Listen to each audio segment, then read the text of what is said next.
Hey folks, it's Sam, and I'm talking today about the April Vedic Astrology forecast. We have quite a bit coming up here in the month of April. We're going to be looking at the chart, and there's a big shift that happens in April from the sign of Pisces to the sign of Aries as the planets move through this section of Pisces into Aries. In addition, we also have eclipse. The end of the month, Jupiter enters Aries as well. Big shifts around the end of the month. We also have the Mercury Retrograde cycle. And I also wanted to tell you about an upcoming class. I'm teaching upcoming course on Vedic astrology and world events that I'll be giving you some details about that. It's going to be fantastic. You see me do these updates all the time about sort of world events and how they, happen in our life. You have the opportunity to get some free classes right now, fantastic transits course. Also, to talk about the outer planets. There's some bonus classes that I have as well. So it's a great, I have I think this will be very interesting. A few, half hour or so for you. I just dropped a link in the astrology of the world events class in there for you. So you can take a look at that. And so, first, let's just get into this as we look, as we start here. This is on the 28th. This is March 28th. We just go by, and that was yesterday. So now is the 29th. That's today, March 30th.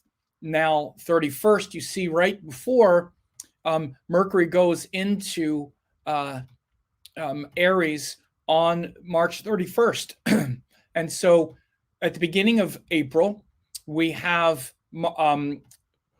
have Mercury in Aries here, and you see that Jupiter and the Sun are both in Revati Nakshatra in Pisces, so there's still a lot of Pisces energy with the Sun and Jupiter there, but there's quite a bit of Aries also at the beginning of April, as we have Venus, Rahu, and Mercury in Aries as well. That's why I said there's a lot of Pisces energy moving into Aries. So this is where we can experience this sort of letting go of the old, which is the Pisces, and particularly the Revati Nakshatra. Revati is the nakshatra at the very end of the zodiac, where we're letting go of the old life. Literally, there's an enormous amount of rebirth and letting go happening right now, where you might even feel like you're letting go of the old life again, or and getting ready to be reborn and renewed. That's what Aries is. Aries is that beginning of the zodiac where things cycle and begin. As you can see, even in this image here, I have a Pisces up here, the fish, and then the Aries down here. And so this is very much a time of renewal, where the zodiac is finished here. That, the journey that started at the beginning has now gone all the way around, and now we're at the end. So we see Jupiter and the Sun start at the very end and about to begin. But in the sign of beginnings, we already have Venus and Mercury. So Venus has been in Aries for a while. So we're going to continue with that, perhaps sort of volatile, at least potentially volatile Venus energy at the beginning. And the volatility of Venus means that we're a bit demanding with our in our agreements, even perhaps in our relationship agreements. But you'll see very quickly, Venus goes into Taurus early in April. So this is good, right? By April 6th, Venus has gone into Taurus. So we can feel some of that calming down that we've been experiencing the last several weeks with Venus and Aries starts to calm down a little bit, and you'll be ready to be agreeable again and not be such a handful. So when Venus goes into Taurus, our agreements feel better, and we're less about what I didn't get to do or what you made me do that I didn't want to do or whatever. We've been feeling, again, very sort of, a little fired up about that. Venus in Taurus is ready to accommodate a little bit more. And you can see on the 6th, April 6th, that's that's prominent, where Venus goes into Taurus. But we also have Mercury Rahu are very close together here in Aries.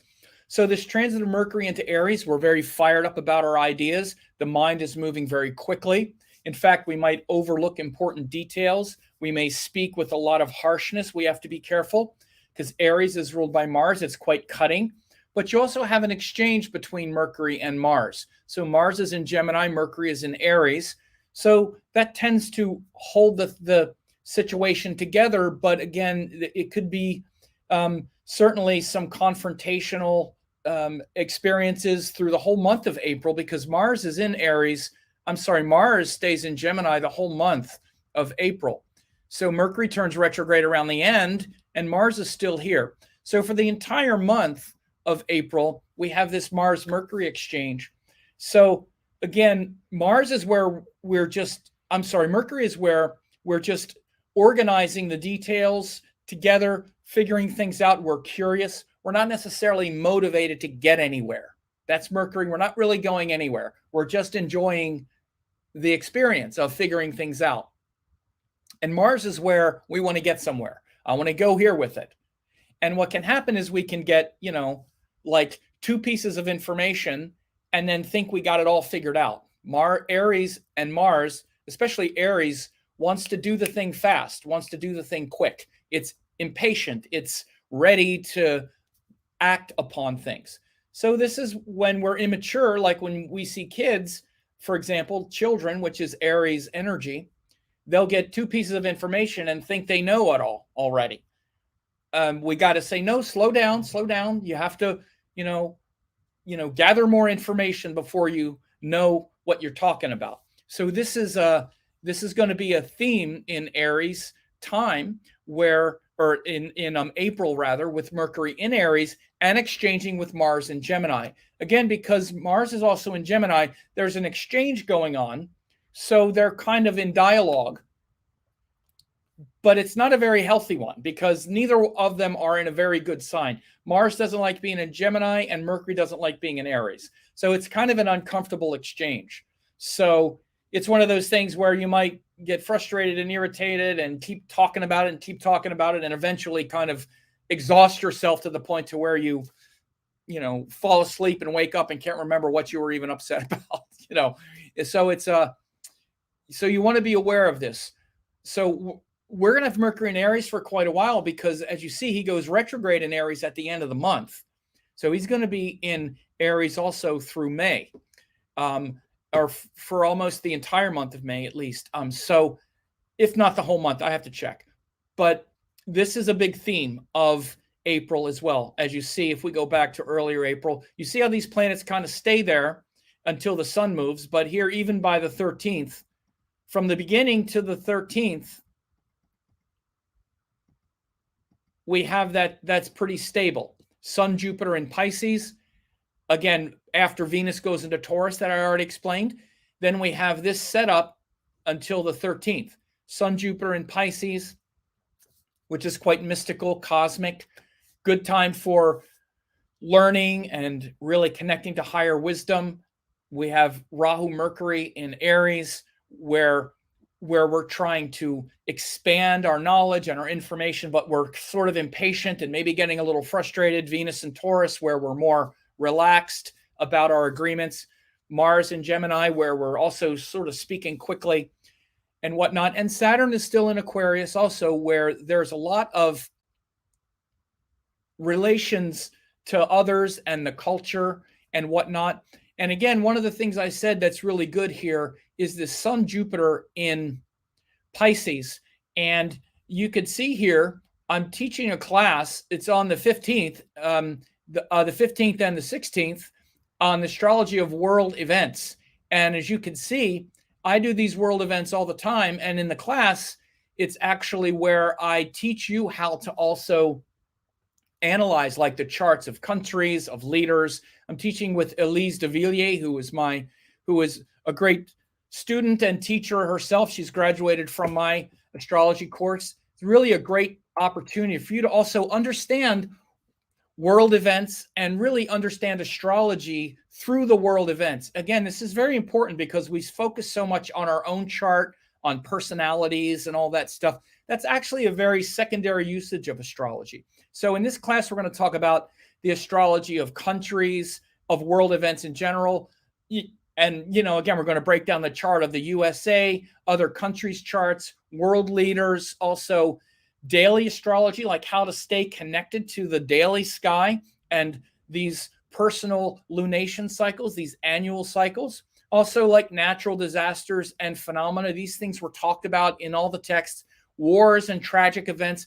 I have tons of case studies. We're going to be looking at a lot of charts and also the future of what's happening. We're on the cusp of Jupiter going into Aries with Rahu. Again, Saturn is set up in Aquarius. Also, the outer planets and world events, Uranus, Neptune, and Pluto.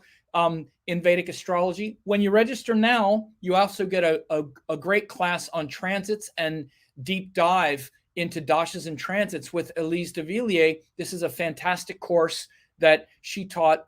And I'm also teaching on April 2nd a class on outer planets in Vedic astrology. This is a 2-hour class. You'd be shocked at the placements of where the outer planets are relative to the sidereal zodiac. And for example, I just dropped a little comment in the chat. We can see when we analyze the outer planets using the sidereal zodiac, it's pretty remarkable. So in Western astrology, Pluto just went in Aquarius, but in Vedic astrology, Pluto entered Capricorn right as COVID started.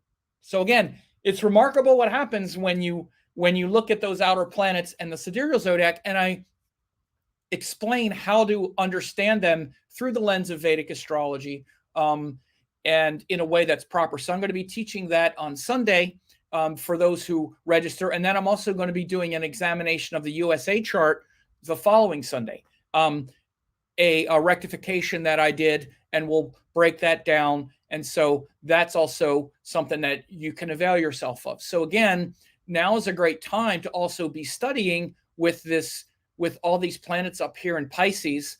Again, this is where we're at right now. We're up here with this Jupiter Sun in Pisces and these planets up here. Again, when Venus goes into Taurus, that's also a great time to be gathering and learning powerful teachings. So again, as we get back to the chart here, even up until like April 11th, we have this set up.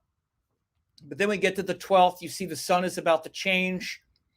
And we have this, again, the sun here at the end of Pisces, even on the 14th, April 13th here.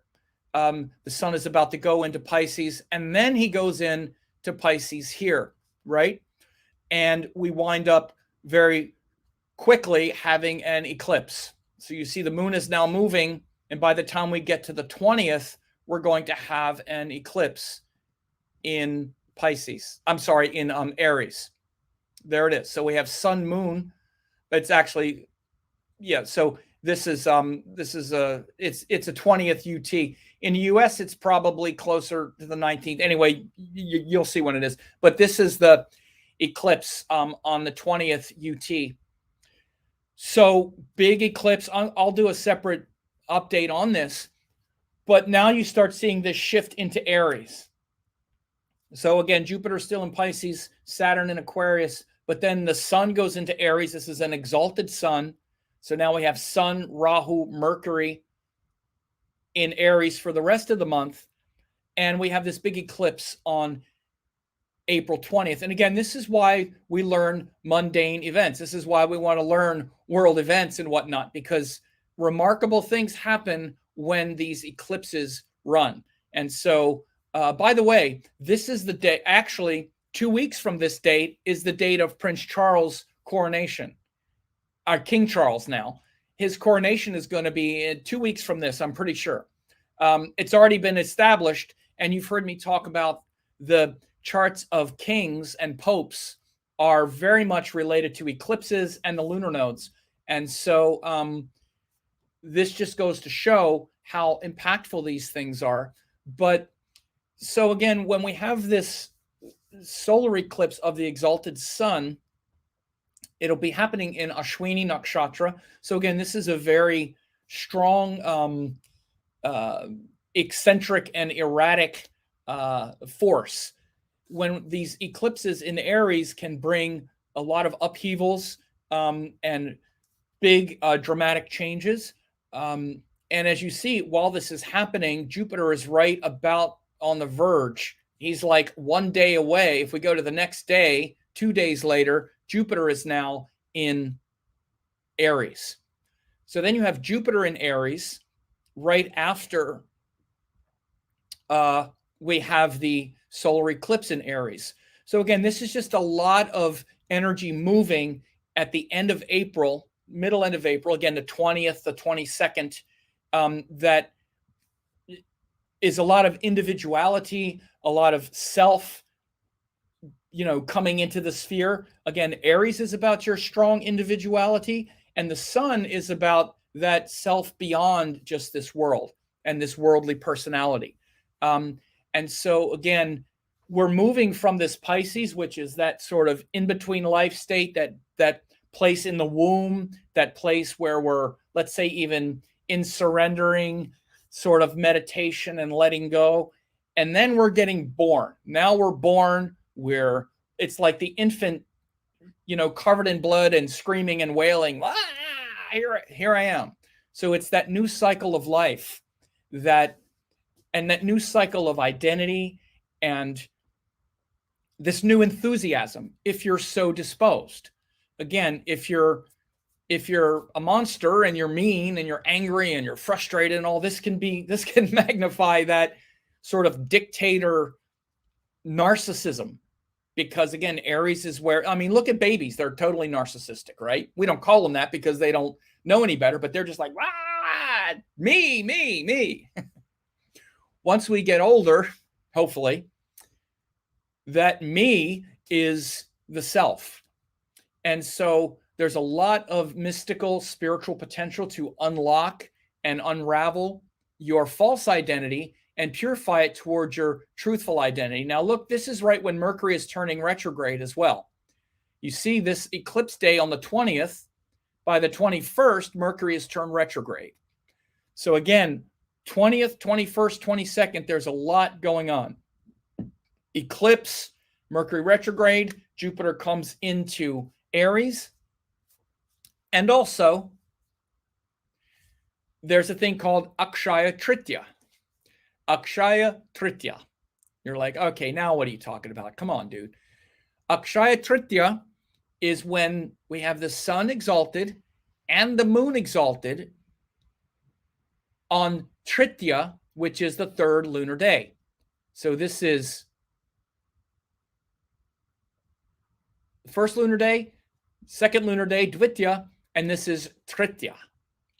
So this is Akshaya Tritiya. This is a very auspicious day.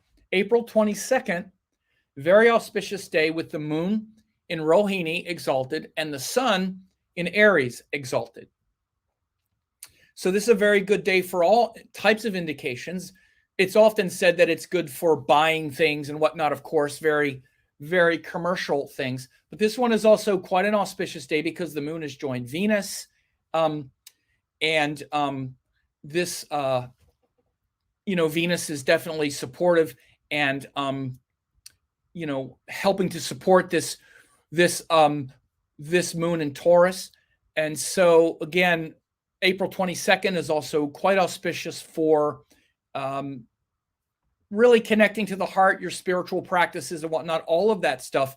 Someone just said April 22nd is also Earth Day. Okay, great. I'm glad to see that. April 22nd is also Earth Day, right?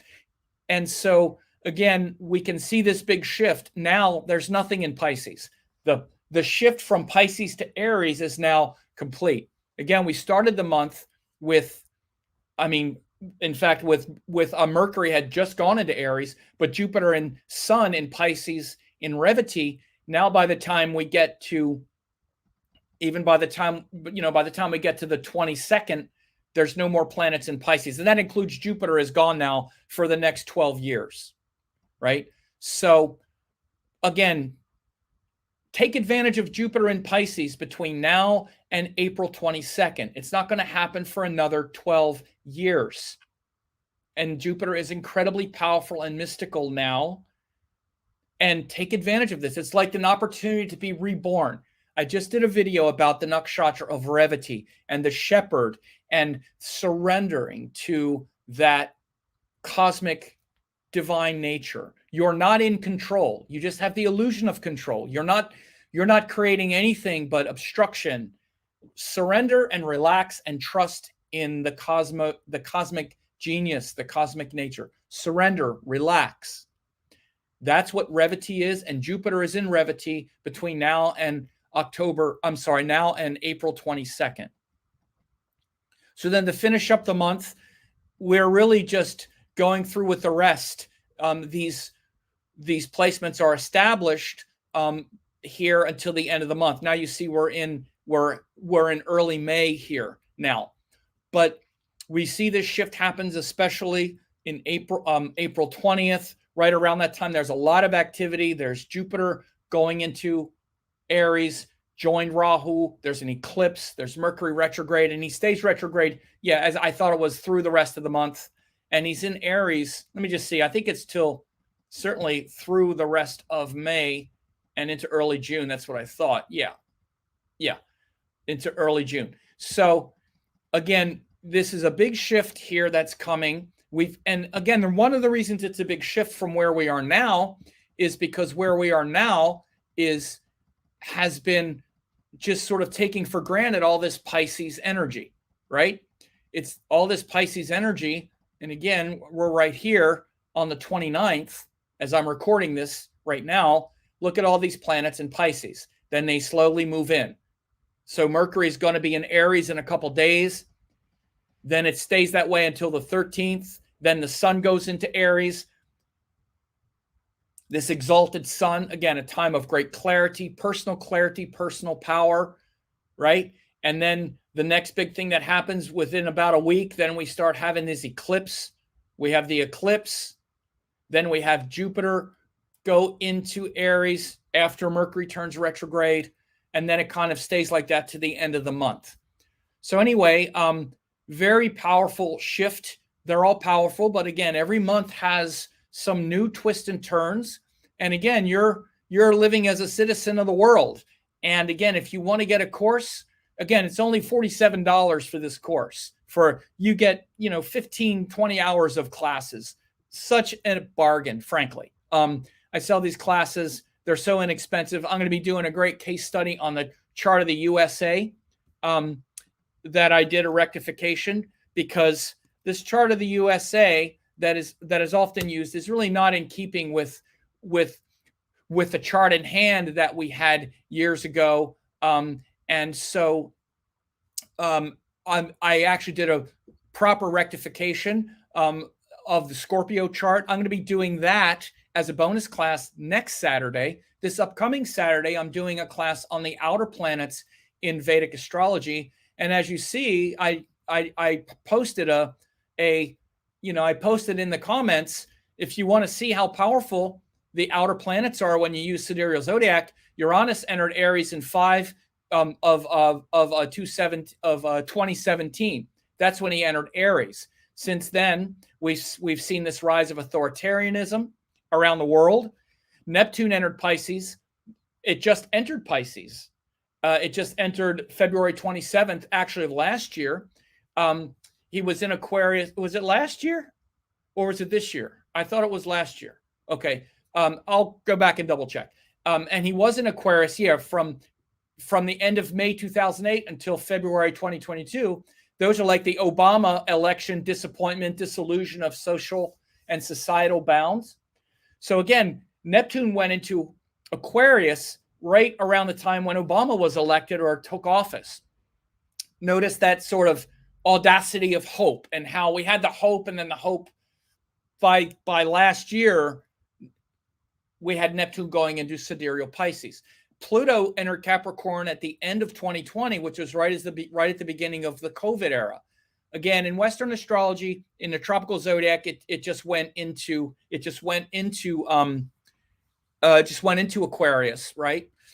So again, all of it works, but you should really see how I've brought this about, because I've been doing this for years. And when you register right now, you get a deep dive into the transits and dashas, a class that was taught by Elise de Villiers from the Next Generation of Vedic Astrology conference that was done a couple years ago. And you learn the exact system I've used for close to 20 years that allow me to make rock solid predictions over and over again. She learned it and taught it expertly. So these are some great classes that you get. And again, if you wouldn't spend $47 to learn all of that, then you're just not interested, and that's fine too. But I thought I would let people know, because this, this what's called mundane astrology is very powerful to study, very important to know, because this was the original usage of astrology as well. So we now look at birth charts and all of that. That's really a secondary usage. It used to be about world events. It's why it was called the science of kings. So you really learn a lot about it when you step out of your chart and personalities and you start looking at events. And it'll definitely help you understand your world and also where things are going, because I'm going to be analyzing these transits that are now ripe, which includes Jupiter, Rahu and Aries, and the other shifts that we're seeing right now. So anyway, I hope you appreciated this. Share it with others, and thanks a lot. For a limited time, I'm offering 10 hours of masterclasses, Yoga and Vedic Astrology, Quantum Vedic Astrology, and Spiritual Astrology Masterclass. These are 3 great courses that will really help you a lot. Now, in case you don't know who I am, I taught the AstroVed certification course, Dattatreya Shiva Baba, in 2010. Ravi Shankar published my book in 2018.